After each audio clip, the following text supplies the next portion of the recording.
Hello, everyone, and welcome to the Carbon Hour podcast, episode 2. And today we'll be talking climate and the environment, taking a brief look at the latest blockchain news and events, and we'll be discovering a bit more about our guest today, Kevin. First, please allow me to introduce my illustrious co-host, Jem. How are you doing, Jem? I'm not doing too bad. I appreciate the word illustrious. I know that's one of your favourites towards me, and I appreciate that, Ben. You two are a legend. How's that? It's always there in the back pocket. Yeah, of course. What's been new? What was that last part? Sorry. Are you back at school now? Oh, of course, yes. The first week has kind of elapsed, and now we're into our second. This is one of our shortest terms, so looking forward to that and rolling into that lovely 2-week Easter break, should I say. But there's a lot of work to be done, and definitely some things that are building up within school. And just to add, today I had a little environmental group where we repotted on some chili seedlings, so I'm looking forward to that. So yeah, we did a good number of them, possibly 30 to 35 of them, so all good. Wow. Are these for you to take home afterwards? Because I know you're a chili connoisseur. I do enjoy the chili, but yeah, I will definitely be giving one out to the people who supported, and I'll give them out to the wider community so everyone can enjoy. I've not gone to crazy super hots, but I've gone slightly wild, I'll say. Very nice, very nice. Yes. I do have a random question for you both, as we do on every episode. And it is as such: if you were to devote your life to an art, what type of art would it be? So it could be music, could be like martial arts, it could be art, painting, etc. What would it be? Probably the art of adventuring for me, going to places that I haven't seen before, that I have seen before, and really taking time to observe, be in that environment, understand what it is that's happening there, watch some of the birds, play within it, but adventure, I think, would be the art form for myself. Kevin, I love that, by the way. I never thought of it in that direction. I was looking at those disciplines like dance and such, but I would probably go along with dance. I've always looked at those people on screen, exactly, Kevin. Looked at those individuals on screen doing those moves, and I've done a bit of amateur dramatics in my time, but never was one of those who was at the front of the stage. I was one of those at the back and dancing around, or in the corner somewhat. But I would definitely say dance, a bit of street, a bit of lyrical, possibly. That kind of end. So yeah, maybe that's the direction I would have loved to venture into. That's so cool. I'm actually classically trained as a dancer. That was my sport coming up. And so ballet and tap and jazz, and tap dancing was really my heartstring, but I love dancing. It's such a expression, and like a primal expression of celebration and connection with our body and music. And so, yeah, I think that's Kevin, incredible. I've got to say this. I never enjoyed tap. My daughter is doing tap and a whole lot of a number of disciplines. And when we go to shows or competitions, I've seen the range of tap. And there was this one company that did this whole tap and theatre together, and it was mind-blowingly outstanding. So that changed my mind from thinking tap was just something weren't for me. But Ben, if you had seen it, it would have converted you too. I used to be a big fan of Irish dancing when I was a kid. Wow. I didn't do it apart from like in the living room when Irish music came on and swung the leg up. And that wasn't good at all, but big fan of it. I think for me, I think it'd be I've dabbled in trying to start to play the piano. I've not given it the full effort that I should and that I want to. So I think that for me would be the direction I'd take. There's something about the piano and just listening to a pianist for a couple of hours is just it does it for me. Beautiful. Who's your favorite pianist, if you don't mind me asking? To be fair, I don't have a particular one. I couldn't bring one off the top of my head. I'll give you one. I love Ian Aldi. Check his stuff out. Unbelievable. Lovely. I will do. Do that. I'll send you the link. So moving over to the blockchain news and event side of things, Kevin, what's your thoughts on cryptocurrencies such as Bitcoin, Cardano, etc.? Well, I'm a huge advocate of cryptocurrencies. They're definitely in a place where they're growing quite a bit. They're changing quite a bit. It's interesting to see how we're getting a lot of different layers of regulation coming into the space, which I think in the long run is going to be beneficial. There's going to be some painful growth spurts that we're going to go through.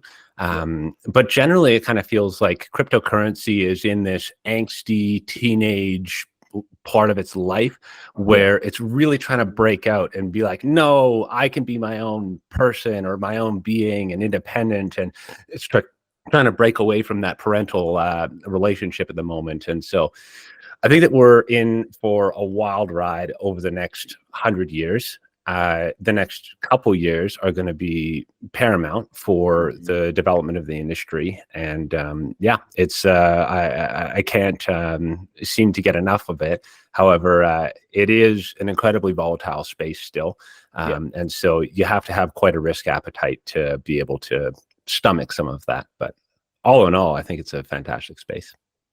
Yeah, there's certainly been some swings going high and low, and very recently, it's at the time that's recorded, and we've just re-hit the previous all-time high of $67,000. So you're right, it not long ago was at 19 odd, and then it's after the ETF was announced, it plummeted back to about 39, I think. So it's drastically volatile. But do you think the ETF announcement from the SEC helped to bring acceptance towards Bitcoin?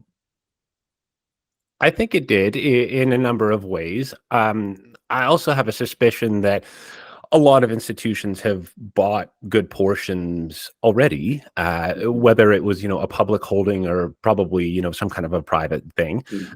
So I think that there was probably a bunch of pricing in that happened behind the scenes before a lot of this happened. However, it is going to bring exposure to a number of different people that are thirsty to get in, but just didn't have the right methods to do it. It definitely has a whole bunch of interesting implications. And with trading on the stock markets, it's kind of shuts down for a couple days on the weekend. And one of the beautiful parts of crypto is that 24/7, 365 days of the year, it's going. So there's a few disconnects in where we really have to figure out how all of that's going to flow out. But generally, it's going to enable a lot more people to be able to jump into the environment and feel quite a bit more comfortable in making that kind of a holding in their portfolio, I believe. Yeah, absolutely. And there's a caveat that most blockchains are running 365 24/7. There's the exception that drop out and have a bit of a reputation, but we'll bypass some of them. But in terms of alternative blockchains, are there any particular favorites that you've got? I dabble in a lot of them. I really love Cardano. I think all of us are pretty deeply rooted in that space there. And what really brought me to that was just a proof of stake network. I wanted something where I wasn't necessarily mining, and so I like that approach. I really like what is going on with like Dot or Cosmos or Atom, where you're seeing a really big push for kind of the internet of chains. So really connecting all of those different chains together, providing a really strong SDK for other projects to develop and be able to plug into each other, where they can just flourish right off of the get-go. It also solves a lot of the problems of liquidity, being able to just move things very simply from one to the other, rather than relying on bridges or something like this.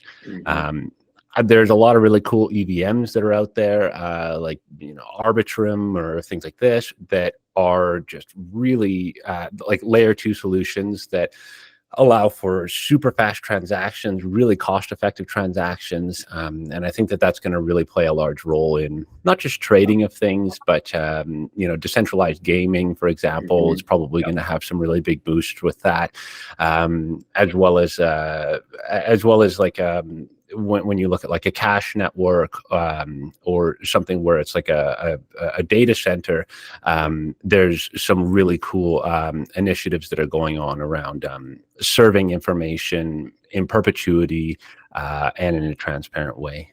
So there's the list is massive, and we can really dive into them if you'd like to. But I guess those are a couple of the things that are really exciting me at the moment. Yeah, and you mentioned a couple of the chains there that use the same sort of framework, and it's easy to sort of build from one to another and transfer from one to another. Do you think, as you mentioned, we've all got some sort of vested interest within Cardano? Do you think that's been a drawback for Cardano, the fact that it's quite a unique sort of bespoke language that it's built on, it's a unique framework that it's built on? Do you think that's a bit of a drawback and something where it's not preventing, but it's limiting the sort of adoption that's sort of needed or wanted?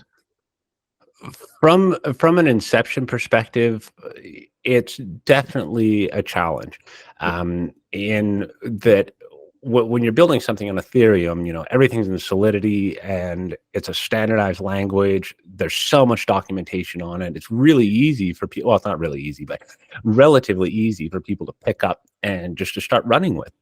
Where if you're getting into like the Plutus or the Haskell Pioneer program, there's a lot of new things that you got to pick up to really understand. I'm speaking somewhat out of my realm in that I'm not, I haven't gone through the Plutus program, so I don't know the entirety of it. However, it is different than what a lot of people are used to. And whenever we are approached with, someone comes to me and says, Kevin, you need to change. At first, there's usually like, an intrinsic challenge, because now I have to change. I have to do something different. So that's what we kind of feel with in Cardano. However, what we've seen with the Cardano Foundation, as they've been doing a whole bunch of funding for really being able to teach people how to pick this programming language up, how to be able to work with this blockchain, it's definitely opening or unveiling things to make it quite a bit easier for people to jump into, as well as we have a lot of side chains starting to spin up, even EVMs that are starting to run on Cardano. It's going to be so much more simple for us to be interoperable that I think it's just a matter of time until we hit critical mass and are really able to reach the potential of what this chain is entirely. But on the same, on the other edge of the sword, nothing really does, as far as I've found, it's like liquid staked tokens as well as Cardano, for example. Like we can just move our tokens around freely, and they're always staked to whatever pool it is that we're going with. And this isn't something that you can do on Ethereum. It's not something that you can do on a lot of things. I mean, you can have a liquid staked token and move that around, but it's different. So we're seeing that not one thing addresses everything well.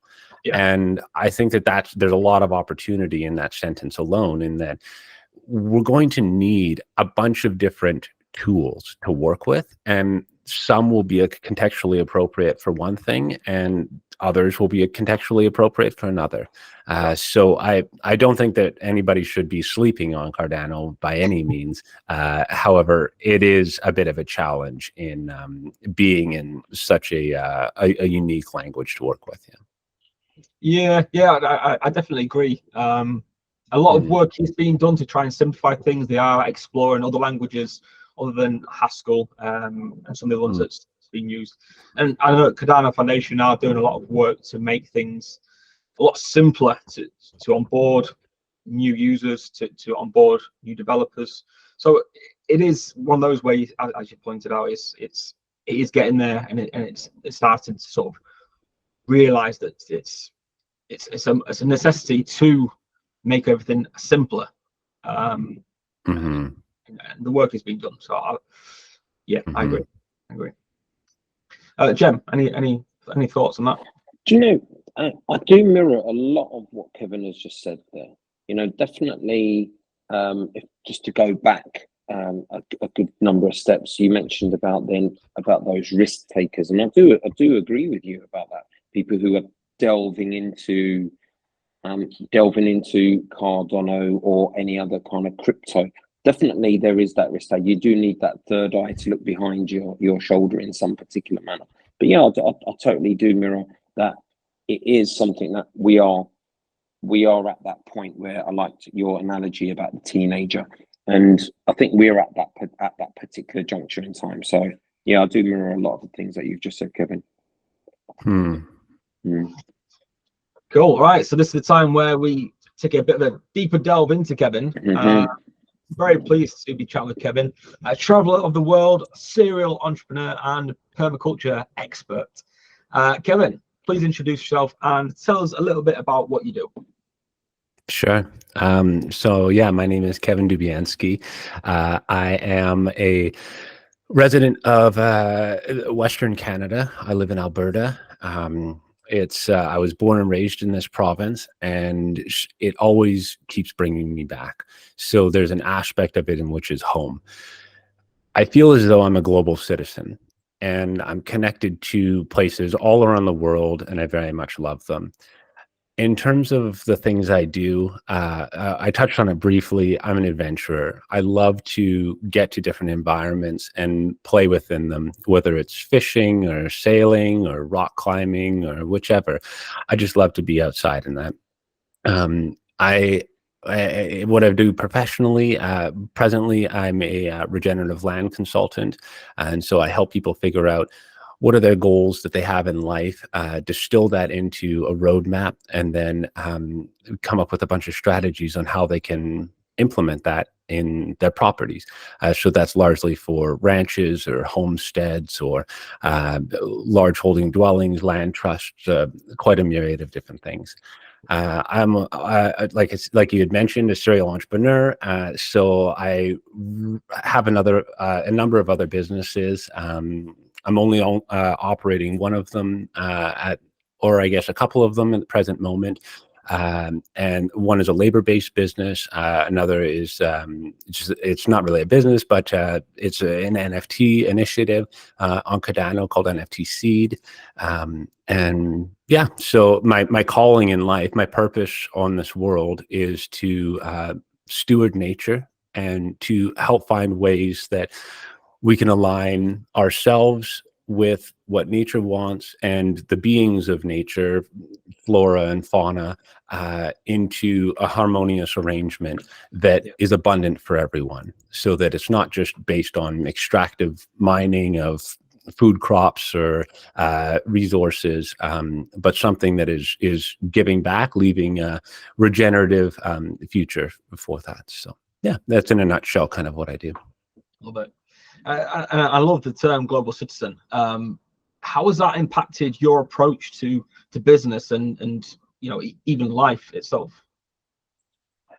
In a pretty big way, honestly. I guess that global citizen, it was inspired through my parents. I was fortunate enough to be able to travel quite a bit growing up, and my parents are missionaries, and they're doctors by trade, but missionaries by passion, and so I was able to travel around a lot with them growing up, and was exposed to a lot of marginalized conditions at a young age, and very high-end conditions too. The whole rainbow of expression between that.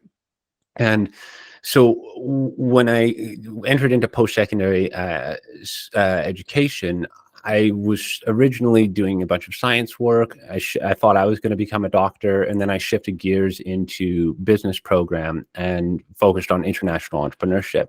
And I really believe that there was a big calling for me to connect with a whole bunch of different industries, a whole bunch of different groups and countries, and be able to bring those things together under some form of business or organization. Excuse me. And so where that really pulled me to was to continue to travel, and in all of my travelings to explore not only the business opportunities that are there, but because of this calling to really connect with nature and to help that grow in abundant ways, I started to spend a lot of time seeking out other examples and models, mentors, or guidances throughout this globe's existence to let that influence me. And so I've spent a lot of time touring different permaculture farms, food forest, regenerative agriculture farms, just industrial agriculture farms, here in Canada, down in the States, in Central America, over in Asia, East Africa, Europe, to just see how is everybody doing things and what's working, what's not working. Because I really am a firm believer that the day that I stop asking questions is the day I die. And maybe I'm not going to pass that day, but something inside of me is going to fizzle out. And so that challenging of all of these things has not necessarily brought a whole bunch of truths into my life, but clarities, a better understandings of how to ask questions, of how to look at different things, and almost be able to wear different lenses depending on the different place that I'm in. And so I feel that being a global citizen has really broken down a lot of barriers for me in terms of connecting with people. If I can't speak the same language, I have body language. I can do charades pretty easily. I can sing or I can dance something and we can still communicate. And this is actually a lesson that my younger sister taught me pretty well, is like her ability to communicate when she doesn't know the language is just mind blowing. And so communication and connecting with people is a big thing. And it's, I guess, one last thing that on this too is who I did my first permaculture design certificate through, a gentleman named Rob Avis. He brought this idea to the table, I think on one of the first days of the teachings, of all of the problems that we're faced with on planet Earth right now are not technical issues. We have the technology and the tools to address them. It's all there. Yeah. What we're faced with are social issues. We don't have the frameworks for connecting with each other effectively, organizing, and planting a flag, a common flag in the ground of that's where we want to go, and feeling empowered to actually moving towards it. And so there's a big piece of being one of the, a global citizen, is how do I socially connect a lot of those pieces so that when it is time to jump onto an initiative, whatever that might be, reforestation project, improving a farm, whatever it looks like, the framework's there so that we can all flow into it organically and follow the path of least resistance. Much like water will always find its level. It's going to find the easiest way to find that level, and it is brutally honest. It will not lie to us. And so how can we be like that to find that pathway of least resistance, so that we're not necessarily just doing things because they're easy, but we're doing it because it makes sense, and it isn't that hard to actually accomplish it. So I don't know if I might have digressed a bit there, but that's how I identify to it. Oh, that was perfect. Do you think part of the sort of disconnect between one another and nature itself is because of the lack of appreciation for different cultures, and because in this sort of modern world with technology, we're so focused on our own beings, our own world, and we don't really connect with nature, with other cultures. And if we did that more, had the opportunity to do that more, we'd find ourselves championing the environment more. I think it's definitely, there's a lot of opportunity in that for sure. And having the right ways to connect with nature is really important, because how I connect with nature is probably not how Sam connects with nature, probably not how Ben connects with nature. And there's probably commonalities between us too. And so if we could really understand what it is about nature that's calling us to it and how it is that we want to connect, that's great. That's going to be very beneficial. And then having the right opportunities provided to us, or just somewhere that we can see what they are and kind of window shop, for lack of a better term, or forest shop or mountain shop, then we can actually find those things and have some of those barriers taken away. Also, just taking the time to shut off these glowing rectangle screens that we have to look and to get dirty, to get wet, to see something grow is fascinating. Like when you're gardening with children, you could spend hours in a garden just looking at bugs or trying to catch frogs, or there's like the simple things are so mind expanding, and we lose touch with that as we get older in life. We become jaded and we get distracted and we're in the rat race and all of these things. But the more I play, the more well I feel, the more excited and energy I feel. And so I almost have to keep coming back to, like, Kevin, you might be almost 40, but you should still be a 4-year-old and enjoy and play, and don't worry about the judgments that people are going to put on you, because that's their own problem, not yours, kind of thing. So you got to enjoy life. So yeah, exactly. Yeah, today has got to be the best day we've ever had, and we got to look forward to tomorrow because it's going to be even better. So that's. Kevin, you mentioned about kids and education, and I found that, being an educator, I've been in education for 22, 23 years, and what I've noticed within that space of time, and how technology has also improved and gone on leaps and bounds, I've noticed children's eyes are not looking around anymore. It's looking down, and they're looking, sometimes when you're walking, going on a trip, they're looking at their feet while they're walking, or they're just busy nattering to their friends. They don't take that special time out to maybe be at one with themselves, and to look up and look at the trees, look at the sky, look at what's around them. Because I've questioned them. I said, guys, when you're walking around, look at what is around you and absorb that, especially when we go out to field trips, be it to the local forest.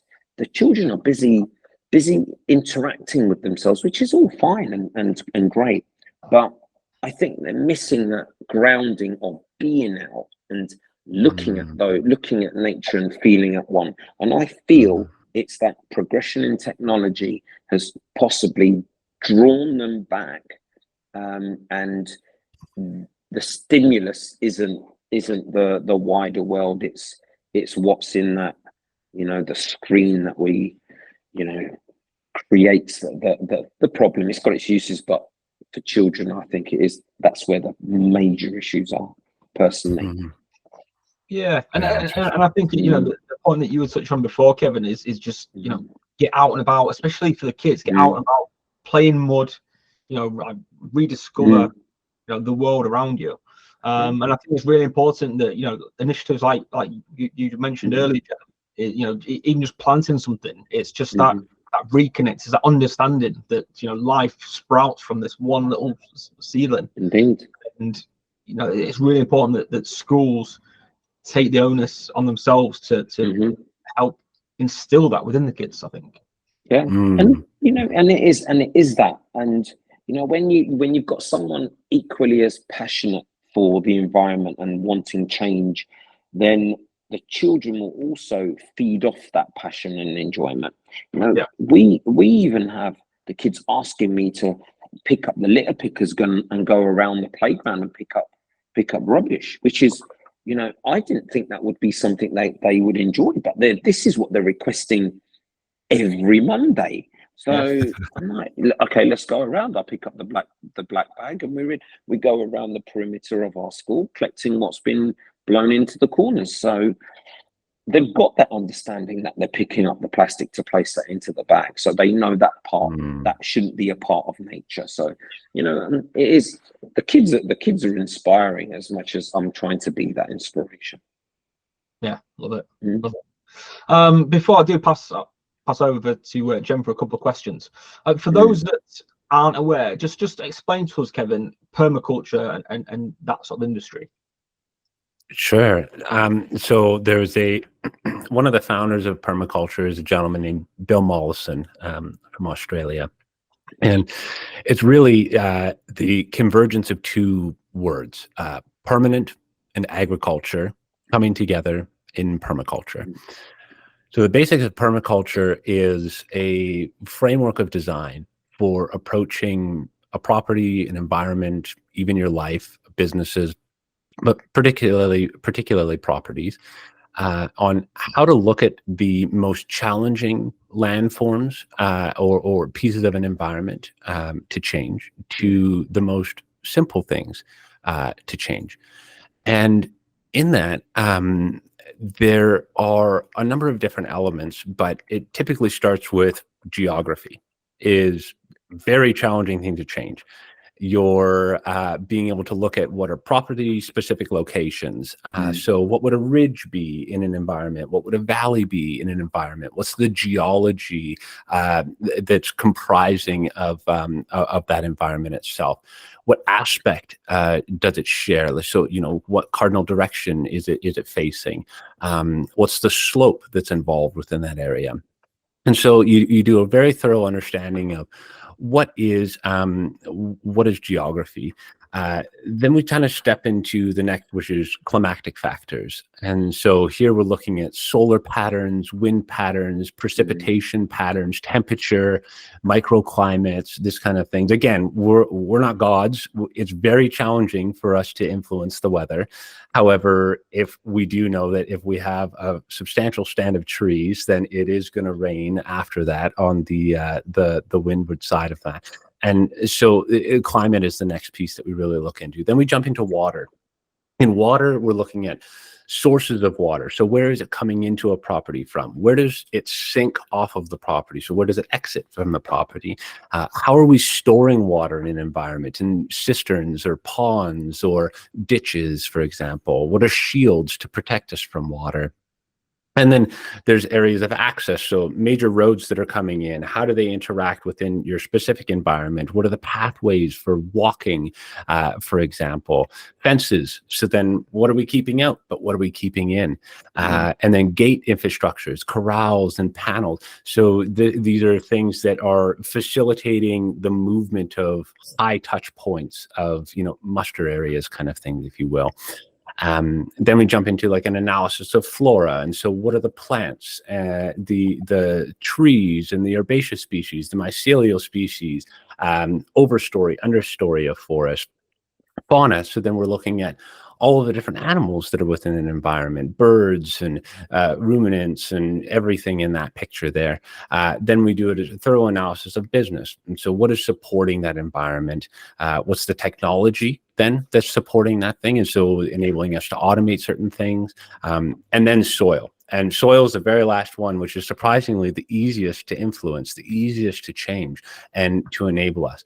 And so we go through, permaculture is walking through a design process where you're looking at all of these different aspects, and you're looking at it from the idea of, how do I approach this from a permanent agricultural perspective? And agriculture is not exactly applicable to everybody, because we're not all trying to do agriculture necessarily, but we're trying to set up a resilient habitat that is anti-fragile, that can withstand the edge cases, these swings of climate as things get more hot or they get more cold, that we can still have a good and comfortable life within that. And so in permaculture, there's a large emphasis on really examining the relationship between perennials and annuals. And so perennial crops are things that you would be growing, you would plant them once and they would continue to grow. So, a raspberry bush would be a perennial, an apple tree, a pear, a plum, a peach, perennial crops. And then annuals would be our cereals, our corn, our peppers and tomatoes. For most places, they do perennialize in some spots, but not much of the world. So in that aspect, like if you think of it from a time perspective, how much effort does it take to plant a seed every year, grow it to fruition, harvest, knock it all down, prepare the soil again, and then rinse and repeat that, compared to planting out an orchard of nuts or something like this, where you're planting it once and then largely you're working on maintenance from there. Yep. So it's kind of a shift of mentality from annual agriculture is typically an approach that is quite extractive. There's quite a bit of entropy in that system, where working with perennialized systems, there's a lot less entropy. There's a lot more closed loop systems where you can keep most things within your property and continue that cycle of life. Like you would have, a forest. When it starts, you have a series of pioneer species that's out there. They start to grow as little seedlings. They get bigger and bigger. And then hundreds of years later, these trees will start to fall, and there'll be young ones within that environment waiting for when there's opportunity for more sunlight, more water, the conditions to be right for them to then grow up and charge. But if they didn't have the decomposition of those trees falling down, the bugs that were eating it and cycling it through, then we really wouldn't have the topsoil that we have all across the earth that we know today. And so it's about finding these holistic systems that we can continue to cycle nutrients, water, energy, all within that space to enable an expansion of growth or an abundance for everything that is within that environment. There's also a very strong desire within permaculture to not just superimpose what it is that Kevin wants for his property, his environment, but what does the environment want for itself? What does it want to grow? What is the path? Again, those pathways of least resistance. I'll probably bring that up a lot. I'll sound like a broken record, but the more that I follow pathways of least resistance in my life, the easier things are. So I sing that tune frequently. But if the environment really wants to grow trees, I probably shouldn't consider starting a tomato farm here. I should probably really look at what are the tree crops that I can get into and dive into agroforestry, or dive into carbon credit market, or dive in, there's a lot of different things that I can do. But one of the things that I really feel that farmers have missed the boat on, and we've been trained out of it, but I believe that they're called to be the strongest strategists in the world. The farmers are smart people. They're very pragmatic. They know how to work land. However, a lot of the times we're just doing what our forefathers have told us, and we're not questioning. We're not saying, why am I supposed to do it this way? Yeah. However, when we take a very strategic approach, then we can start to realize, well, actually, all of the water that I need to irrigate my crops is provided through precipitation on an annual basis. But it's my issue that all of the water falls and runs off my property. And so if I'm strategizing, how can I slow, sink, and store that water as long as I can within my environment, then it's going to benefit me in the long run. I can use that water for a lot of different things. I don't necessarily have to drill a well and tap into an aquifer, which I have no idea what ancient requirements the earth has of that zone of water. When it's willingly giving me this free from the sky, I should be working with it. So in long and in short, that's permaculture. And actually, maybe I should touch on one other thing too. One of the really cool things that I love about permaculture, and it's not a focus of it, but in a way it kind of is a redefinition of capital. And so typically when we talk about capital, we're communicating about finances, right? Yep. We're talking money. And it's easy for people to talk about money in forms of capital because that's what we're used to, right? Like I make a certain income from my job, and so my bank account goes up or down depending on what I'm doing. I have savings, I might have investments or loans, and this is all of my capital. But in permaculture, there's this encouragement that there's actually 8 forms of capital. And so finance being, the let's say that's the first form of capital. Next is material capital. And in material capital, these are our non-living resources. And so these would be buildings. So the house that I'm in right now is a form of capital, which would be almost, like an NFT for a bank, right? This is a non-liquid asset, which holds X amount of value. And so it is a form of capital in my life, which, I could leverage my property and, access more money off of it or whichever. Other buildings could be a portion of that. Like if I had a barn or maybe I had greenhouses or something like this, equipment, so tractors or computers or whatever. These are also in here, tools and technology. That's all in material capital. And we have living capital. Living capital, this is probably an area that Zero Citizen's pretty invested in, but carbon and nitrogen is a very strong form of capital, which a lot of people are seeing. It's hard to actually to actualize what is the worth or the value of this capital. Yeah. Water is a form of that capital. Personal health, how healthy all of us are, is a very strong form of capital. Our time, animals and plants, these all fall in that living. Then you have social capital. And social capital, these are our connections. And so together, us three, we have the foundation of some level of social capital, where if I didn't necessarily have money, but I had a level of expertise and you had a level of expertise, then we could connect on something and get it done without having to pay each other necessarily in money, but we can pay each other in exchange. Which, like, Fukunawa is an amazing concept of this in Japan. I highly recommend looking that up. But most people there, it's a social form of capital where, say Ben has a kid and he needs to go to a doctor's appointment, but I have some time available to care for his kid. So he could bring his kids over, we could hang out, and I'll take care of them for the afternoon, and then bring them back, and then Ben would owe me maybe 2 hours of time in exchange for that.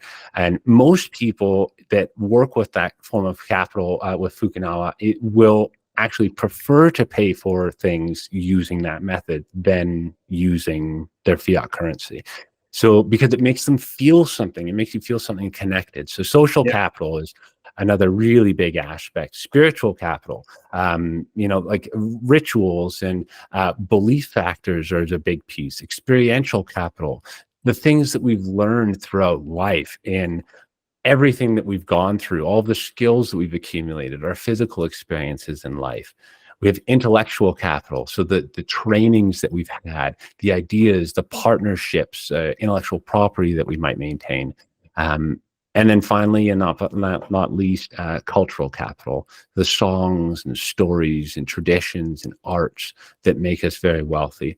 And so it's a little bit of a tangent from permaculture, but it's really important because I like to encourage everybody to try and list out what are all of their 8 forms of capital. Yeah. Because it is an incredible exercise in wealth. You feel so much more wealthy when you look at all of the forms of capital that encapsulate who Kevin is and what is my portfolio, compared to just looking at my bank account, which is just a very small kind of binary, sterile piece of who I am. So yeah, thanks for that. No, thank you. That was an absolutely fantastic explanation. I like the tangent. I like looking at those different capitals. You're absolutely right as well. I completely agree. I think you can get far too caught up in salary, what's in the bank.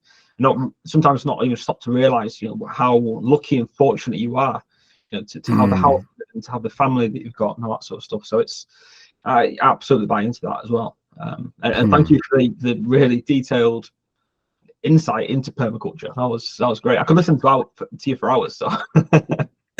Cool. I mean, there's so much. There's so much to it, but it's really like people just want a framework to approach life, and how can they set up holistic systems that they jive with, that they love, that they feel good about. Because I believe that people inherently are good and they want to do good things.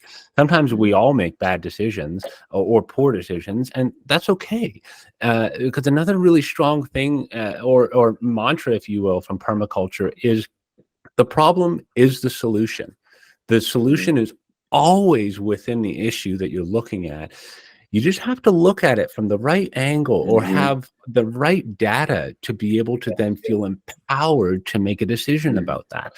And so permaculture is it's geared towards designing properties and understanding landscapes so that you can honor them and help them grow into what they once were, and replace certain elements of that environment or that ecosystem or habitat so that it's mutually beneficial for everything within it.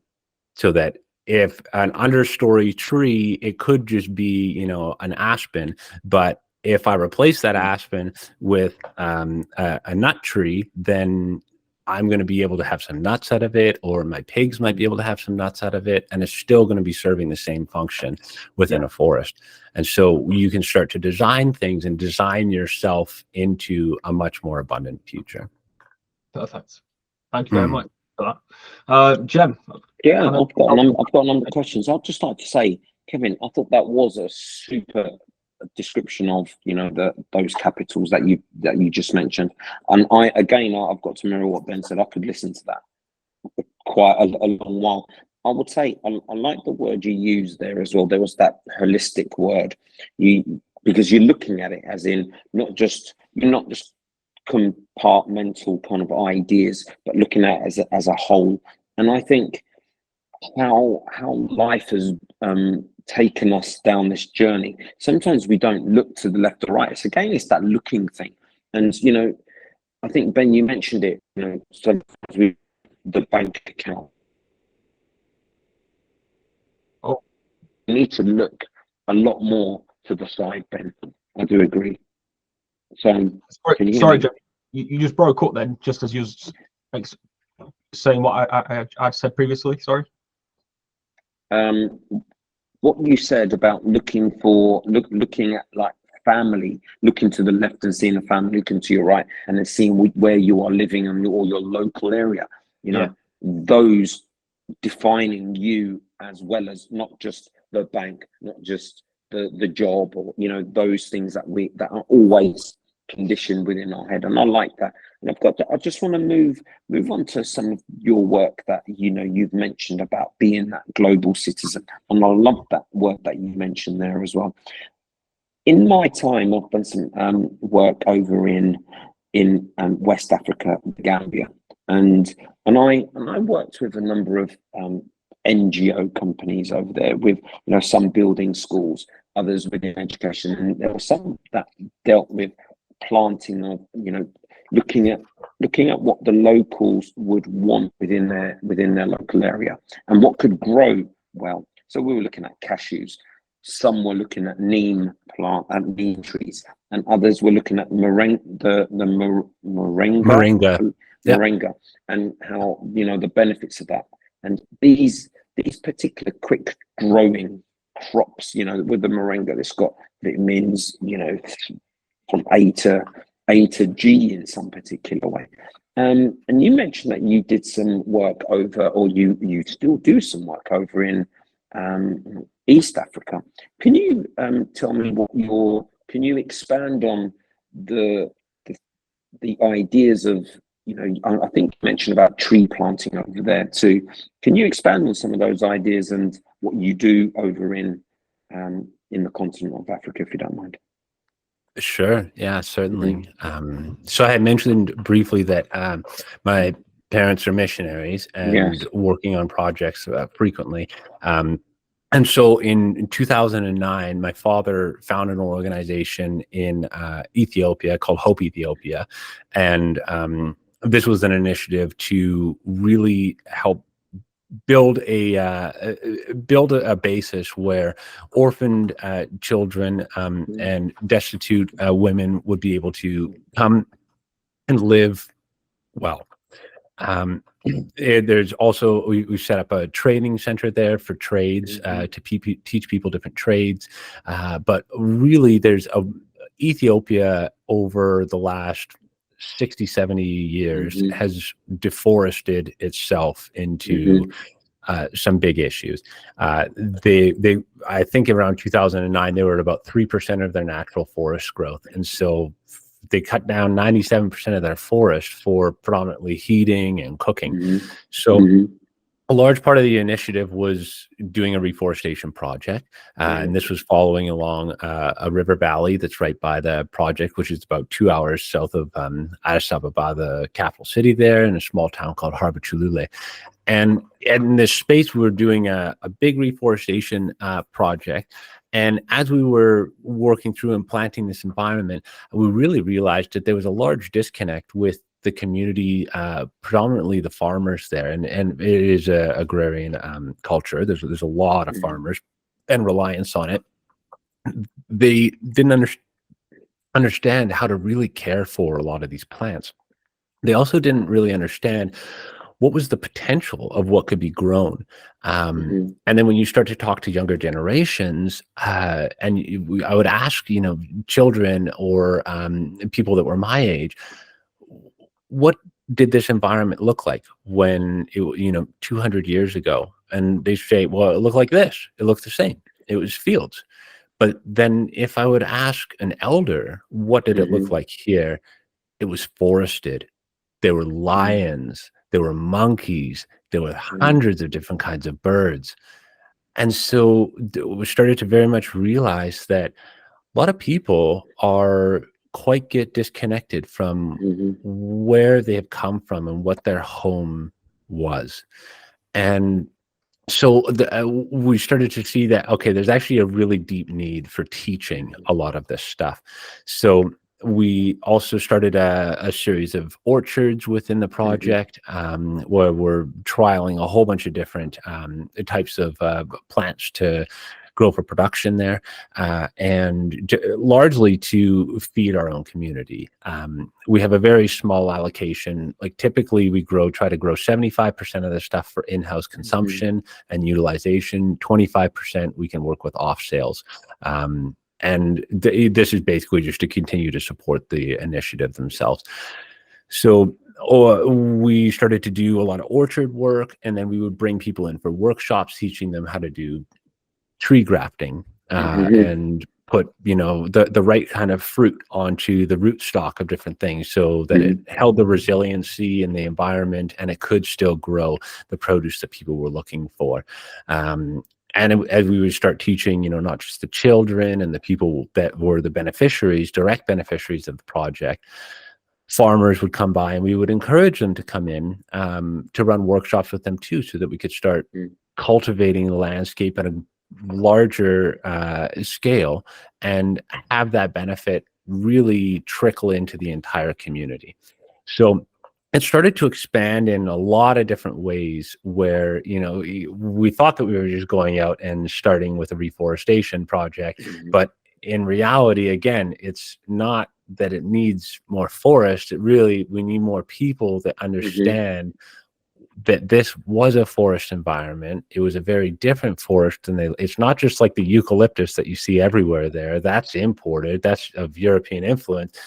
There was a very diverse forest that was there, and that we really need to make an effort to understand what that forest used to look like, how people want to be able to interact with that, and then start to design that alongside them. Because when you're doing work with people in different cultures, you can't just go in and say, this is what you need to do it. Everyone's going to be like, well, here's the constant, white man coming in telling you what to do again. No, thank you. And rightly so. Question it. I totally agree. Don't just do what I'm telling you to do. Like, definitely understand what it is. But when we can demonstrate, then it can be very impactful. Like when there's proof in the pudding, then you're like, well, I don't like that kind of pudding, or I love that kind of pudding. I would love to taste some. And so like a very practical example of that is in Rwanda was, you know, a polyculture is a community of plants that support each other. And so comfrey, for example, is used as a dynamic accumulator. It accumulates a number of different nutrients from the ground, brings them up from a low area in the soil profile, or sequesters them from the air, and deposits them in on their root nodules. And so there's highly yeah, exactly. And so it's really easy for other plants to then uptake that and utilize it for their own needs. And so it's a fundamental piece of a lot of different groupings, communities of plants, if you will, or polycultures. And so we introduced a polyculture in Rwanda that was passion fruits, papayas, and macadamia nuts. And the concept is that when the passion, you would plant these 3 plants when your child is born, and when the child then reaches age to enter into primary education system, the passion fruit would be providing enough fruit that if you were to bring it to market, it will pay for their primary education.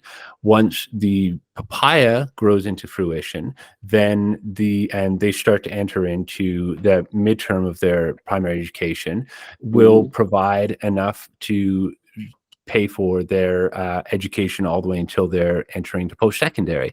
And then the macadamia nut tree will then be in fruition by the time they're jumping into post-secondary, so that the macadamia nuts can pay for their college education. And there was something that was so simple that didn't require a lot of space. Like really, you still need a good amount of space to grow macadamia nut tree and a papaya and passion fruit. But a lot of people have a bit of space. And when they could see that if I do this, I can pay, this is an investment that I can make that isn't very much money. It's quite risk adverse. And at the worst, I'm going to get firewood. A little better, I'm going to get a bunch of food for my family. And even better, I'm going to get a lot of food that we can all rely on. And so why I bring that up is it's really important to create a bunch of models that people can trial or see in the real and see, how does this actually benefit me? Because it kind of comes back to that item of change again. When change is being presented as the option, there's usually a lot of friction around that, because we're asked to change. You know, like if someone was to be like, hey, Kevin, you have to eliminate pork from your diet, I'm going to say, I love pork. I don't want to eliminate pork from my diet. Like, but if a doctor is like, Kevin, you're going to die tomorrow if you don't stop eating pork, I'll probably stop eating pork today. So, you know, like that, I have to have a really good reason for these changes. So in Rwanda, then a lot of my efforts have been more focused on like the initiative there is setting up a living university. And so creating a space where the mission there is to help prostitutes that no longer want to be in that lifestyle have some hope to transition into something different. And so there's a tailoring school set up there to teach how to be able to work with sewing machines, as well as a lot of business training. And then there's a trade school for men. It's kind of illegal to be homeless there, and there's a very strange system. But anyway, men come out of a program and are expected to no longer be homeless, and it's they're not really given the trainings or requirements to be able to do that. And so this trade center teach them in a bunch of different trades. However, we have a 7 or almost 8-acre property in Kigali, which is the capital city for Rwanda, that we're turning into a demonstration site of how a lot of different farming techniques can be done all across Rwanda. And it's a very interesting environment because they grow amazing coffee there, incredible tea there. But together, coffee and tea, I believe it makes up close to 98% of their exports. And so they're extremely reliant on those two avenues, those two revenue streams for their GDP. And Another lesson of permaculture is diversity is king. You know, a tree doesn't have just single root in the ground. If it did, it would probably blow over in a big windstorm. But it has a ton of different roots that are going down and all over the place to really hold itself into space. And so we're really exploring how a lot of these different things can be modeled for people so that they don't have to take that risk. Because in marginalized communities, people are really focused on the survival layer of life, right? They can't move up that Maslow's hierarchy of needs because what am I going to eat today? What am I going to drink today? Is my shelter okay? And that's what's really important. So if you're living in a place where you can't easily dream about things, you know, innovate and create, you're always worried about what is happening today, then you really need the beans or the sweet potatoes that are coming out of your property now. You can't afford to make a change. And so what we're realizing quite deeply is that we could take risks there. It's not a big thing to take a risk. And we can show a lot of these things, but then we really need to partner with locals, which I love that you had talked on earlier there, to be able to teach this, because there's something about when someone teaches you in your native tongue, in your dialect, in the right accent, with the right colloquialisms, that just, it cannot be mimicked by a foreigner. And I don't mean to make distinctions between ourselves here. However, we are all unique individuals, right? And we all have communities that we're connected with.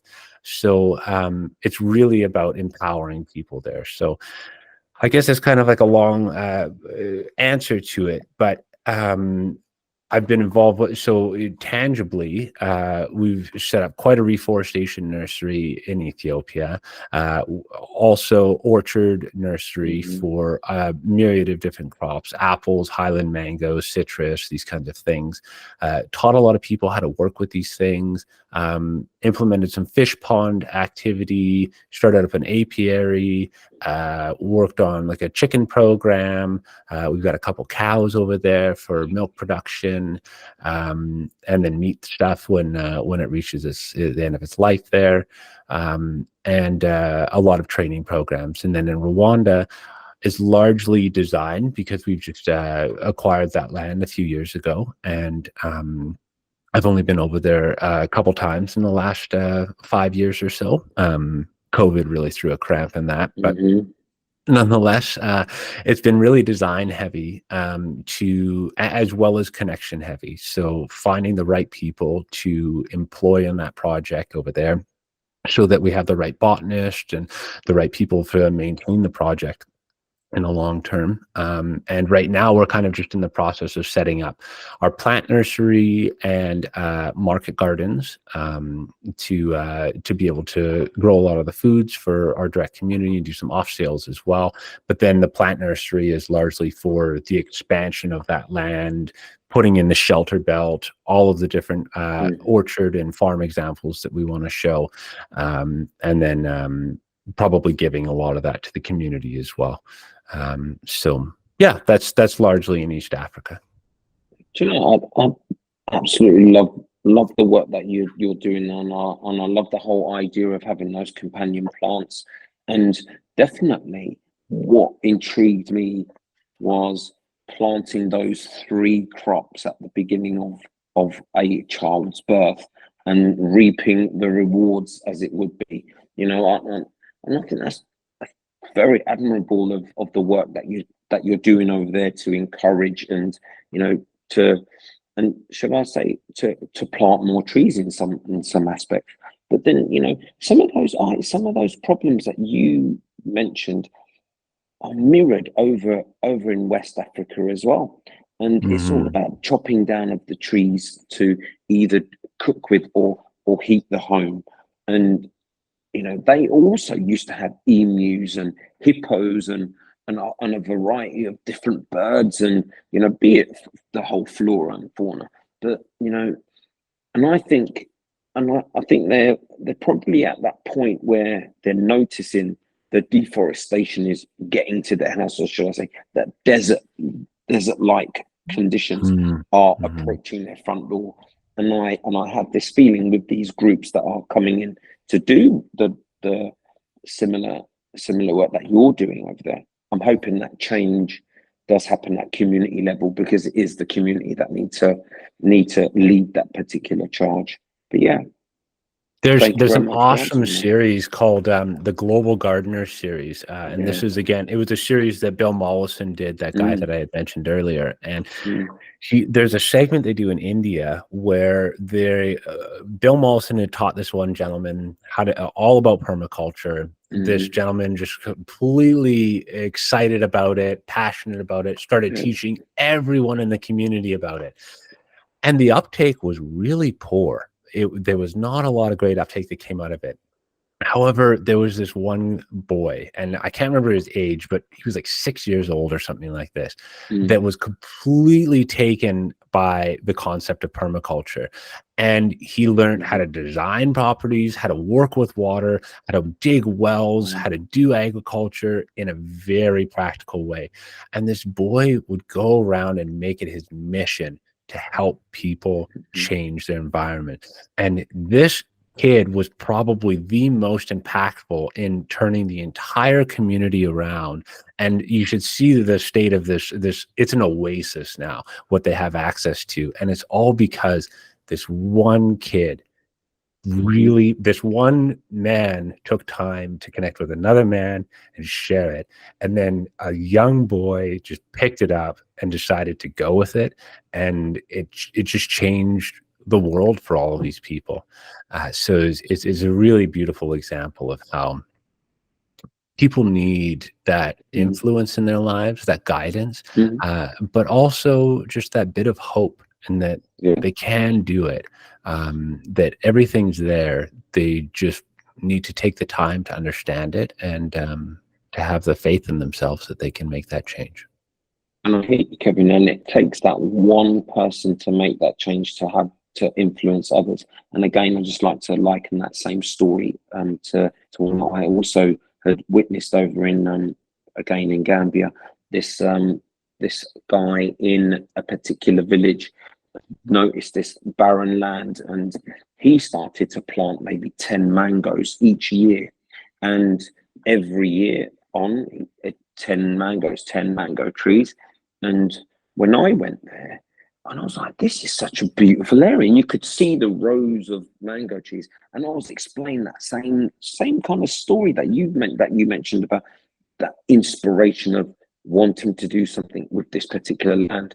And it was amazing, and you could mango trees for miles, and it was an amazing thing to see. And having heard the story behind it, it makes for a better how can I say, a better view. It tastes better, and the mango that you do eat, you feel like you're part of the story. I feel that. Ben? Yeah, and these are just perfect stories, and as you mentioned, it just takes one person, and they can have a significant impact in people don't quite realize, how influential you can be if you are doing something inspiring. And there's that remind me of this, and I think it's fairly well documented, but this couple bought quite a swathe of land over in Brazil, in the sort of Amazon area, and it was completely deforested. And you're talking just acres upon acres, and over the course of sort of 30 to 40 years, they just made their mission to replant trees where they once stood. And after a long period of time, that now stands a beautiful forest, and the before and after picture is just astonishing. And again, that's just one couple, and they've done that work. So I think that's a big sort of point of that, is it's just one person, two people can just make such an impact. It's some great stories. I do have a quick question for you, Kev. Sure. In terms of the permaculture industry, how much has it changed since when you first started out until now? Has technology had a big impact, or is it sort of largely the same as what it once was? It's definitely evolving, and it has changed quite a bit. There's so permaculture, a lot of other people refer to regenerative agriculture as a form of permaculture, regenerative land management systems, permaculture. There's a lot of ways to coin it, but technology has been massively disruptive in a very good way. So for example, like when I started doing things, the best access that I had to really doing contour mapping, for example, really understanding the elevation changes of an environment, was using, like a site level and a measuring stick. And it was very time consuming. It'd be 20 minutes to get a single contour point mapped out, understanding what its elevation is, and then you would have to do that hundreds of times throughout a property. Yeah. Now I've got a GNSS unit where I calibrate it, it syncs up with satellites, I go out into the field, I walk around, and I can do like a square mile. Well, as I'm limited by how fast I can walk, really. And then I'm not even limited by that, because I can put it on a side-by-side and I can drive around and I can take all the points. I can put it on a drone, fly it around and take all the points. So it's expedited the process 100-fold. It's incredible how much faster those kinds of things are. With the company that I work with right now, Fifth World, we have a department which is it's just an MRV team. So measurement, record, verify, or validate. There's a few ways to skin it. However, this is a group of data scientists, meteorologists, climatologists, astrophysicists that have really decided to turn their eyes on Earth and figure out how we can approach a lot of these different things. And so now we use like a lot of open source data that we get from Google or Sentinel-2 satellites. We get from a lot of meteorology departments, and we're able to aggregate a lot of this information and turn it out into highly usable GIS layers. So we're able to jump into mapping software and have all of these open source data points for working off of a baseline. So when I got into this industry, which was 2013 is when I took my first series of courses there, which is coincidentally the same summer that I got involved with cryptocurrency. That's when I bought my first Bitcoins. And so I went from this very analog approach of like, well, I own Bitcoin. I don't even know where to store it right now. I can't even figure out a wallet.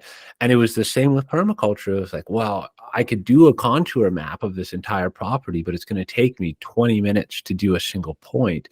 Yeah. To now, I will go out and use a GNSS unit, which will save me all of this time. But I don't even have to go to a piece of land to build a base map and really understand pretty well what's going on there. How is water working through that environment? What kind of soil types are within that ecosystem? What are the tree species that are around me, the plant animals that are around it? And so technology has advanced it hugely.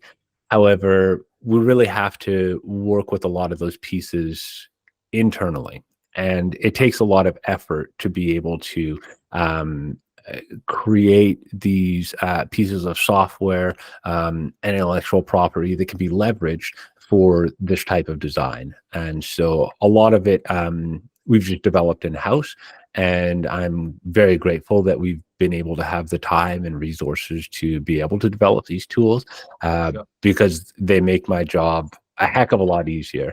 And then there's also thousands of more permaculturalists now than there were when I first got into it. It was a kind of like a taboo, unknown methodology or framework of approach, where now there's way more people that are involved with it. So it's a lot easier to connect with others, get consultation from other people, and push the envelope harder and faster and better than we've ever done it before. So it feels like it's in a very exciting time right now. That's good. That's really good. In terms of your experience, what's been a standout moment for you? What's been your best experience so far?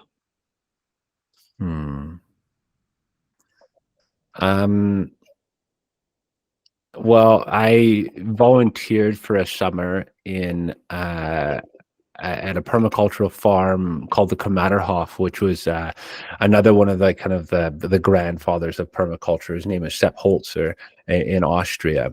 And I was there for a month or 6 weeks or something like this. And at the top of the property, at his original homestead, he has 4 or 5 ponds that kind of like surround his home.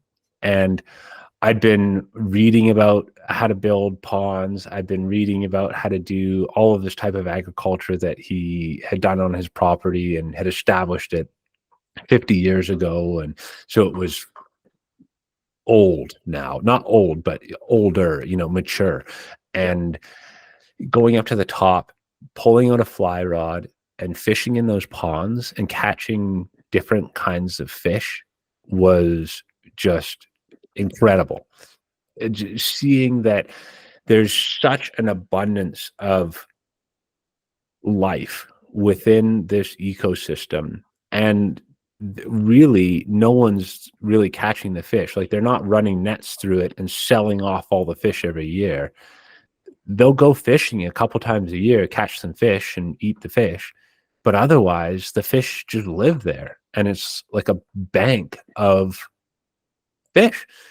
And then they have 10 different kinds of fish or 15 different kinds of fish, and then they have crawfish as well, right? And that's just in the ponds. And then they have all of these plants and trees that are in production on the outside of those as well, where over 84 hectares of land, there is this abundance where they could sell all of this stuff for quite a bit of profit if they wanted to, but they don't need to. And they're letting it stay on the property. And so it really gave me this very wholesome sense of, when you spend a lot of time planning, like 100 hours planning for 1 hour of doing, how much you can really get out of that, and what true abundance in an ecosystem looks like. Because I was just like, the business mind in me was like, whoa, you could do this and you could do this and you could get into that. But every time I bring this stuff up, they're like, yeah, we could, but I don't want to do that. I've got way more than enough. I'm fine. Wow. You guys are wealthy. Like, you know that you have a multitude of stacks going on there. Like, talk about diversification. They have thousands of backup plans that their dad had implemented, and now they're taking on and are reaping the benefits of that. And so if we can apply that across many different environments, I was just awestruck, completely inspired by that. Perfect. So just give us a very, very brief top level overview of your previous ventures within business, because you've had a couple of companies so far. Just give us a very brief run through of that. Sure. I started my first company maybe when I was 17, doing building computers for media and gaming. I shifted out of that and got into a flash animation development company where we were doing like virtual tours and walkthroughs of certain niche kind of high-end products. I sold that and transitioned into web application development for workflow automation, sales automation, and SaaS product development. So was in that industry for quite some time. That's what really kind of kicked off the gears of like Web 1, Web 2, predominantly Web 2 for me. right when I sold that is pretty much when was around 2013, and so that's when I shifted into permaculture and crypto. On the crypto end, I just bought some tokens and held them for until 2021. Did I actually become a creator? I have I've run a number of land-based businesses, and I still own and operate one of those, and that's just servicing lake communities here in my province. And basically just build things for people over the summer there. And yeah, I think in a nutshell, that's kind of the entrepreneurial initiatives that I've got into. It's quite the resume, I must say. Yeah, I can't stop it. So for you, you know, what's the goal? What are you working towards? What's next in your entrepreneurial journey? Really an anti-fragile and resilient life. And so I'm looking for financial freedom, which I'm pretty close to. I am looking for land. I've been shopping around for purchasing like quite a holding of land for a while now, and looking into that in a number of different environments. I know that Alberta is a part of my home, and so I would like to have a long-term holding here.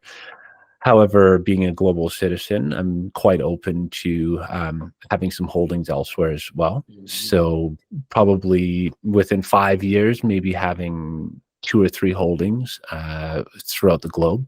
And really instilling those with a lot of life force and vigor.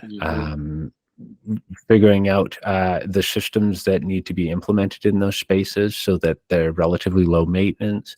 So I'm capturing a lot of the own energy needs that I require in those spaces, and not necessarily too reliant on other systems, but I would like to be connected to grids, for example. Just it's simple, but having my own production is important as well.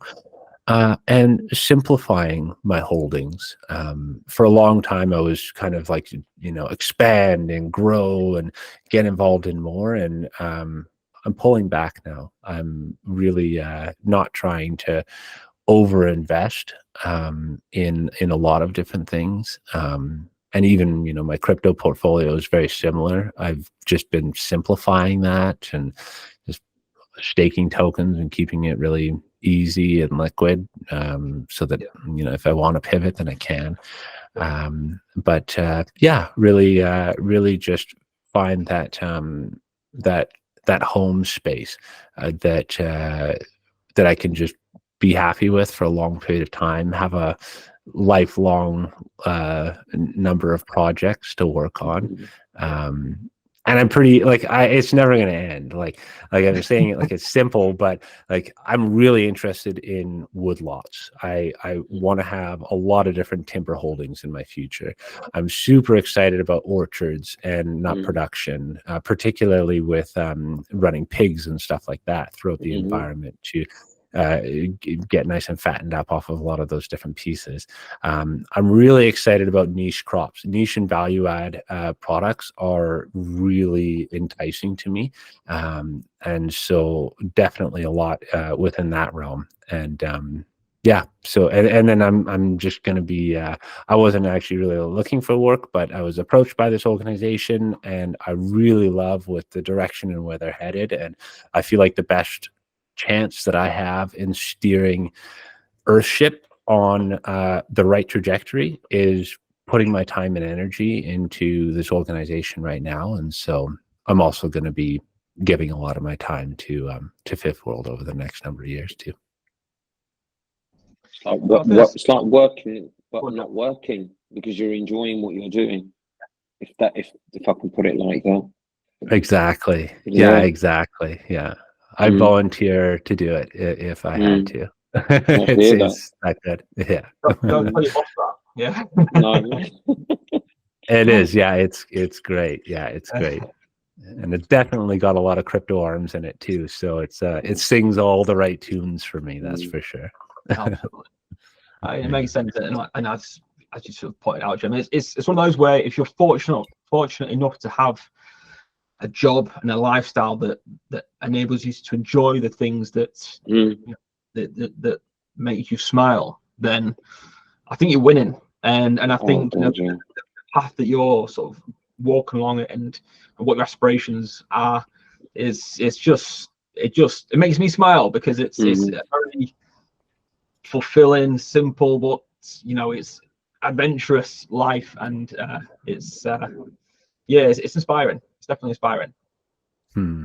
Cool. Well, it's just me, but you guys are definitely inspiring too. Like, it's really nice to be able to connect with some like-minded individuals, and just to talk, just to share of what's going on and what are some of the things that we can do, because that we're so many folk are stuck in this depressed and anxious and stressed out way of life that's not what humans are good at. I guess we're good at stressing out, but should we really be that good at it? I don't know. I feel like we should be like just as good at stressing out as we should be at playing and at having a good life. And yeah, so I'm very hopeful. Like there's so many, like Daniel Schmuckenberger in one of his talks about the meta crisis and is going on about how we have maybe 60 harvests left, or Scientific America, I think, just published that we have 60 harvests left on the planet Earth until we've exhausted our soils.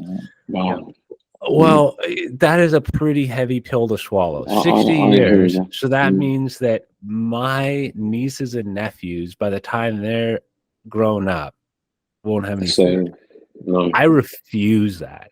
I refuse that. I recognize that is the trajectory that we're on, but if I don't keep hope that, again, coming back to that lesson that Rob has shared with me, right, when I took my PDC, these are not technical issues that we're faced with. They're social issues. So that's empowering. I am the biggest limiting factor in my environment. If I say no to myself, I won't do it. But if I say yes to myself, I can do it.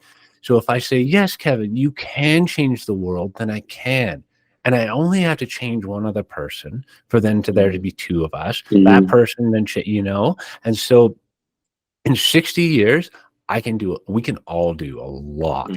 And who knows what's going to happen in that time. Things change. Predictions are right. Predictions are wrong. But I am going to spend my life energy doing all that I can to make sure that we have a resilient future, to plan for 7 generations ahead. That's how the Indigenous here of Canada would look. They would talk about things for the future 7 generations of people that would be in their lives, to make sure that there was a strategy of resiliency and regeneration around it, where businesses now are talking about what's our profits this week, what is it for this upcoming quarter, what is our financial year looking like, or our fiscal year end looking like, what are we doing in our AMG or AGM, and it's just okay, I get there's important things there, but there's a lot of important things. No one said a business had to make money. We said a business had to make money. But we don't have to. A business can do whatever it wants to do. That's, well, at least in America, a lot of the times, there's a lot of freedom that's involved in it. And so that when we can really marry that and understand that we're not just working with financial capital, but a lot of different forms of capital, we're wealthy, abundant, and we can be empowered in these things. So. And that's really where the triple bottom line comes into play, where it focuses on not just the profit, not just that the capital as in financial capital, but it's looking at people, planet, and profit. And that's something that we are massive advocates of, and the work that we're doing with our carbon and environmental management solutions is sort of having that as like a focal point for these companies. So it's not just about the money. So absolutely, big aspects of that. Yeah, people care, earth care, fair share. Triple bottom line, it's good stuff. Exactly that. Before I pass over to Jim, my final point is that you mentioned about surrounding yourself with mentors, and you quoted quite a few different people. Who really stands out to you the most as an inspiration for you? Well, the people that I mentioned before, Bill Mollison and Sepp Holzer, are incredible. Jeff Lawton, I guess I haven't talked about yet. He is one of the proteges of Bill Mollison, and ended up teaching a lot of courses together. Who runs an incredible farm, Zaytuna Farms, down in Australia, which is very deeply rooted in regenerative agriculture and permaculture. Just an incredible source of inspiration. The way that this man talks, he's the guy that set up the Greening the Desert project in Jordan. So he's quite well known. And if you ever look up, I highly encourage you to look up some of his YouTube content from Jeff Lawton, GEOFF, LAWTON. And this guy, if you're not excited about permaculture yet, just watch 5 minutes of something that he's got, you're gonna be a changed person, most likely. It's incredible. The way that he uses his words are just fantastic. So I really appreciate that guy. We have Alan Savory, who is the rotational grazing advocate in Tanzania and Kenya, has just transformed hundreds of thousands of acres of grasslands across the savannah. And it is truly incredible what you can do with managing cattle and livestock appropriately, moving them through environments strategically, and allowing an environment to somewhat renaturalize and perennialize. And then I guess even Sepp Holzer's son, Josef Holzer, and specifically with his excitement around meadow management. I've never seen someone that was more excited about having 150 plus different species of herbs and grasses in a field, and be able to tell me about all of them and why I should try to encourage my meadows to become more like that. So yeah, those are a few of the people that are really inspiring. Kevin, tell us a bit about your project, NFT Seed. Certainly. So NFT Seed was founded as a celebration of nature, to be able to do a digital representation of the plants that are really dear to my heart and the other founders of NFT Seed, Cody and You're the Guru, to really be able to allow people to connect with nature through cryptocurrency. There's a lot of legalities in the space that haven't been well defined, and so we're really treading carefully on how we approach expanding the project. And because of that, we've been rather non-committal in terms of what is kind of to come from that.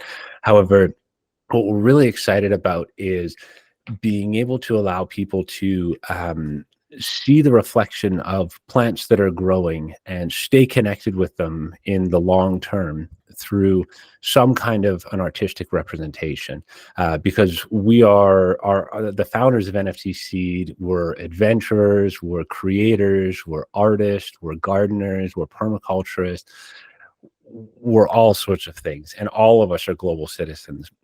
And so we wanted to allow an avenue for people to come together, to share about their experiences that they've had with these things. And so we decided to mint a very simple series. There's 1,021 of the first series that's out there. And it's just 6 different seeds that grow into different plants, ranging from herbs to nuts to fruits. And they're all, a pixel art. We decided to go with that direction because a lot of us have like a deep video game kind of background, and all of our games started in this very retro pixelated fashion. And as we went through life, the graphics got better. And so that might be some inclination of where things could happen in the future. But it's not just the graphics, but it's the utility behind it as well. We'd like to continue to expand on that. So yeah, it's a very slow growth project. It's definitely designed for the long-term holders, not for people that are looking for a pump or dump or anything like that. It's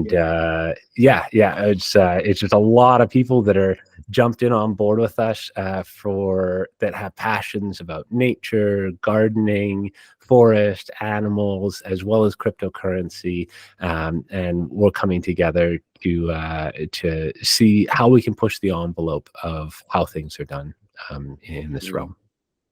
It's an exciting project, and I think it's one of those that is. This is where blockchain comes into its own. I think is the way that you can create communities, global communities, and have these global citizens, which is I'm going to steal that word for a minute. These global citizens coming together, sharing passions for similar things, and this is where it's exactly what you pointed to earlier. Is growing your understanding of other cultures, and sort of being able to engage with these other people. I think NFT Seed sounds like a perfect example of that just coming together. And for me, I think it just sounds like a perfect project, and again, one for the long term. It's with those sort of like-minded individuals. I think there's certain projects that you think, guys, it's here to stay, but people can become invested personally, emotionally within the project because they know it's here to stay, and it's something where they can just again watch these plants flourish over time. So I'm excited to see where that goes. Cool, thank you. Yeah, if you'd like to learn more, you can go to the website nftseed.io. It's got everything on there. You can check out our green paper, or there's some simple animations that kind of tell the story that we're going through, and connect with us through Discord or something like that. So yeah, thank you. And it's not just trees and bushes. You've also got your bee series as well. So it's I've got myself a number of bees that are quite busy pollinating. Amazing. So exactly that. Cool, thank you. Yeah, we can't forget our lovely pollinator friends. Of course we can't. Perfect. So we'll switch over to the final segment of the podcast now, and that is climate change, of course. And this week we're taking a very brief look at farming. Now, there's been numerous protests around the EU, UK, and also India, and this is partly due to the rising costs, cuts to subsidies as well, but also due to green policies that are being introduced, such as reducing nitrogen emissions, which is happening in the Netherlands, and proposals by the Welsh government and its sustainable farming scheme, whereby one of the ideas is to commit 10% of farmland to the planting of trees and creating natural habitats for wildlife. These are obviously tough balances that governments have to strike in terms of not trying to go too hard on these farmers, but also trying to invoke these net zero policies that set us up for the future. My first question is, what are your thoughts on dedicating farmland to the planting of trees and natural habitats? And that's to both of you. I am I'm intrigued by it. It's I'm very intrigued. I really like the idea of renaturalizing a number of different areas, and there is a lot of benefit to enabling that.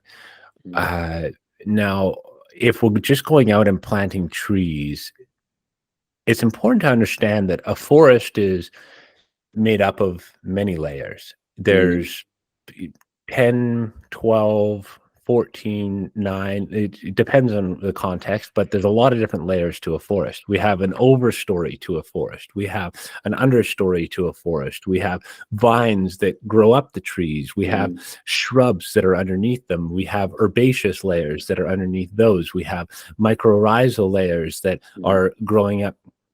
We have mushrooms, fungus that's growing within that, root crops that are within that. And so if we're going out and we're planting just trees, we're missing a big part of the picture, because a forest is all of those elements. And so I think it's really important for us to understand, are we going out and planting forests, or are we going out and planting a different kind of monoculture of hybridized trees, which are very different things? So having some definition around that is going to be really critical in terms of the overall success of those environments. And spending a lot of time in the planning is going to be critical to finding that pathway that is going to be beneficial for everything in that respect. Because if we have just a monoculture of trees, again, that's not exactly going to encourage more avian or insect habitats. However, if we have a biodiverse ecosystem that we're creating, then it can for those different groups of animals and insects.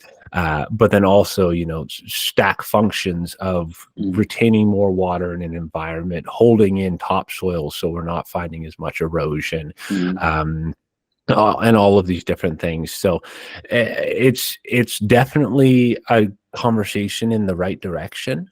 And it'll be very important that all of us contribute to that conversation to make sure that the people that are of influence are influencing in the direction that we all are kind of hopefully in alignment with into the future. Jen, what's your thoughts? Personally, again, I don't want to sound skeptical or negative here, but if it is a matter of just having a sheet where, okay, we've got to plant this tree, tick, we've got to do this thing here, tick. If it's just a tick box exercise, then I think the whole thought process is wrong. How Kevin pointed it out, I think that if it is done correctly and the farmers are compensated in some particular way, and should I say not just here's your compensation, but it's an ongoing compensation, then I think it is definitely a way. But if it's a tick box way, no. If it's in the direction of what Kevin had just mentioned, then I will definitely see that as being a positive movement. Yeah. I mean, my thought process is the same. Like you said, it has to be done right. And I guess this is where the like permaculture experts come into play, where you can sort of evaluate what is best suited for the land there. And yeah, you're right. You know, I think it's a case where you couldn't expect farmers, because 10%, you know, it's a big impact on the balance sheet as well, for in terms of like, crops that they can now harvest and the money that can be generated. So it is a tough one, but you're right. I think it's a case where, you know, everyone does have their part to play. I'm a firm believer of that as well. And but I think there would have to be some form of compensation in some way, shape, or form, whether that's financial or otherwise. Yeah, but it's great point. There was a really interesting a thought leader in Ethiopia, and his name's escaping me at the moment, but he taught me a lot about fruit grafting. And he was saying the average farmer on an acre of land in Ethiopia is making about 6,000 birr a year, which I don't know the conversion, but it's not very much money, a few $100 US a year. Yeah. And that's just using like growing teff, for example. But if they were to approach it from creating a food forest, so an orchard, for example, they, on that same acre of land, could in 3 years' time be generating 260,000 birr a year. Wow. And so if we're talking about like renaturalizing, as well as a shift in mentality of what it is that we're actually farming, or the approach in which we're farming, it can be much more lucrative to explore some of those avenues of perennial based agriculture versus annual, which also stacks functions of environmental restoration. So having those models that are proven that people can easily jump into and adopt are going to be really important for carving that future for all of us. And a thing that's very consistent with farmers is they typically have access to a lot of funding. There's a lot of money that's operating through there. They operate on a lot of loans and things like this and grants from the government. And so the funding is there to make the shift. It's just we kind of need to prove it and to have the right models for people to be able to approach, and that are also contextually for the environment as far as I see it. But yeah, anyways. Yeah, I think that they're absolutely great points that you brought up there. There's an opportunity there, for fruiting trees to grow these places. And that's obviously one of the points. But I think absolutely that is the case where they need to have a proof of concepts there working and demonstrating. And I think this is an example of where communication goes a long way, and being able to communicate with these farmers, being able to show and tell these farmers, it's not going to be all bad. We can do this and that. I think that's a big part. And I think there's one thing where, you're ramming a policy down someone's throat or a group's throats, in this case, farmers. But it's another thing if you are actively engaging with them and working with them to come to a resolution that suits all. So they're really good points. Yourself, Kevin, what's your thoughts as a resident of Canada? What's your thoughts on your country's approach to climate change and the environment? Oh, Betsy, we got a lot of work to do. I'm not overly proud of it, and I'm quite an empath, and so I feel it pretty deeply. But I've kind of gotten to a point where I don't rely on the government for making the change that I want to see. I put it on myself. Yeah. And in that, I feel very empowered. I also feel as though it's a part of me to inspire what Canada can do for ourselves, for North America, for the rest of the world, and to carve into the future and to radiate that into planet Earth so that we can really do some better things. Because right now we're in a very extractive, entropy rich economic state and reliance for all of our industries. So we got a lot of work to do to really step up and be a leader and a shining example in the world, which unfortunately I think we've regressed quite a bit from where we could be. Yeah, I'm keen to get thank you for that, Kevin. I'm keen to get Jem your thoughts on the UK as well, because I feel like we're in a sort of similar boat to what Kevin was mentioning. I think we're making some efforts in the right direction. You hear in the news about the directions of solar energy, and how we want to be more renewable and such.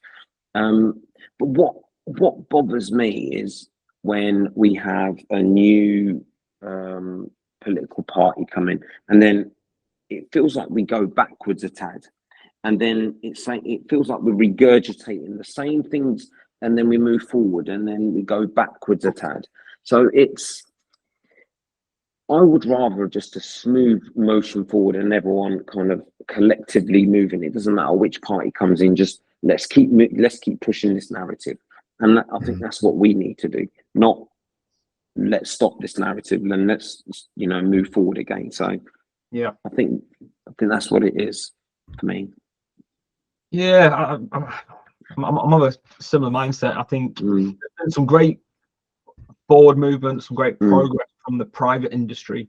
You know, I think I'll use Octopus Energy as a great example. You know, it's a private company, now a publicly listed company, but they've really transformed things in terms of providing renewable energy, providing electric vehicles and EV chargers to residents of the UK. And there's been other companies as well. You know, Ripple, they are a cooperative that offer investments within solar farms and wind farms, and you can have discounts off your electricity bill as part of that. And I think these great initiatives from private companies are fantastic, but I do think that the government itself is massively lacking. I think they've opened up new coal mines, they've opened up multiple new oil and gas fields in the North Sea now, and you know, this is very much contrary to what the direction that the government was heading in. And we've brought this up before, and I appreciate that there's the situation going on in Ukraine, the war in Ukraine, and that's did have an impact on energy security. But you know, it feels like it's ripe for the taking in terms of like the solar panel, the solar power, harnessing that, and it does feel like we're taking a bit of a step backwards personally. So yeah, it's my take on that. Kevin, it's been really great to have you on. It's been fantastic, honestly, hearing you talk about your life experiences, you know, about permaculture and what it entails. I'm sure people have learned a lot. I've learned a lot, and it's just been great having you on. So thank you so much for your time. Thank you for joining us. Just give a shout out to the NFT Seed project again. What's the website for that? NFTseed.io. Find us there. Yeah, get connected with us through Discord or whatever. And I really appreciate you guys having me on the podcast here. It was great to connect with you, have these conversations, and really looking forward to seeing how everything with Zero Citizen continues to shape up. Kevin, I'd also like to share my appreciation. I've chatted to you on many occasions via the Discord and personal DMs, and it's, you know, today has been not only an exciting podcast, it's been an educational one. I've picked up a lot, and I'll be honest with that whole idea of capital, it made me look to the sides. So I'm going to take that away. Indeed, I'm going to take that away from today. So I appreciate you. I appreciate you. I appreciate you too, Cold Fusion. You're such a gem. This is good. Jem, thank you so much. As always, pleasure. No, the pleasure's all mine. Great session, great co-hosting. Yeah, look forward to the next one with you, buddy. I look forward to it too, my friend. All right, Kevin, thanks once again, mate, and yeah, take care. Take care. Bye, guys. Bye.